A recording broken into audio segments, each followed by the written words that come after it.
hypothetically, you're elected to the board. You're sworn in your first meeting, or not sworn in, but you know what I mean? Whatever they do. Yeah. What's first on your agenda? Well, right now, the budget needs to get fixed. I mean, there's a spending issue, and these things need to be addressed. And I think that's probably one of the first things that needs to be looked into is, where's all this money going? Where can we make changes to improve? We need to get a balanced budget. Those are all things that need to be discussed with, district and board and whatever. There needs to be some changes. That's, I think, the biggest thing, right? Because we have the referendum out there right now. So we need to figure out the budgeting issue. That needs to be addressed, I think, first things. If I'm not mistaken, you're part of the kind of slate of candidates who believe that there are alternative methods to what's been proposed. Yes. To cut. Yes. Can you tell me a little bit more about that? Like, what are those alternatives? We are looking into, it's not necessary, alternatives, yes. We want to look at where is the money going?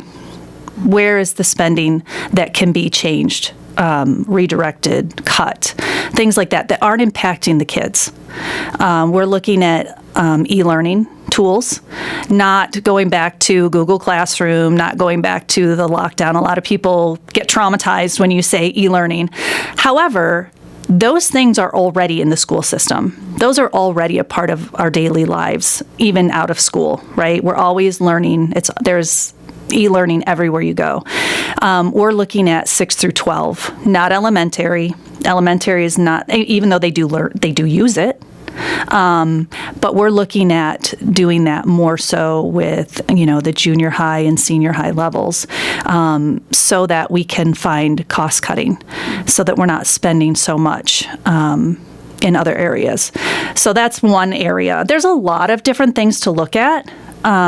And until we would get in there, to know more that we can do. But that's one component of it. Is there any topic, anything that you feel like people are not talking about but they should be talking about? Anything being left out of this Unit 5 sort of discourse? Oh, I'm sure there's lots of things. But I think the biggest thing right now is getting the budget fixed. That has the impact on anything else. Whether it's another program, it does not matter.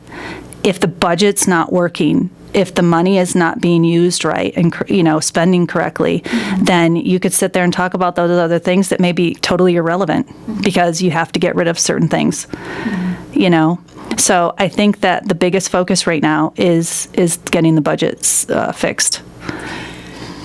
It's a $12 million deficit. It is indeed. I mean, that's a huge fix to try to make. It is.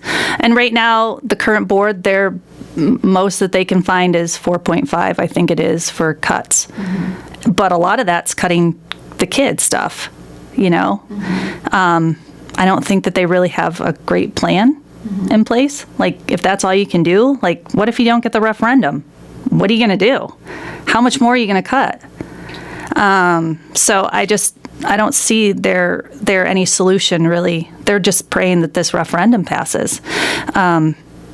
So there's a lot of things coming into that, though, that have not been talked about. Rivian, their tax bill is coming due this year, and it's going to continue to increase every year. So that's money coming in. There's new property developments coming in. There's already ones going up. Houses that are over $300,000. That's property tax that's going to be paid towards the school. There's a lot more money coming in than people know because it's not being told. So, yeah, we have a huge deficit, but there's money that's not being talked about that can cut some of that deficit down so we don't need to pay $20 million in property taxes. So I think there's a lot of things that are just, kind of in the shadows that should come out so that people know the full extent. But cutting a few $1 million in kids programs is not going to do anything if the referendum doesn't go through. However, I don't think that there's really any plan after if the referendum went through. So I don't see that being just a Band-Aid going on a big problem. What happens if that Band-Aid falls off again? Then what? More money asked for? More cuts made? I don't know.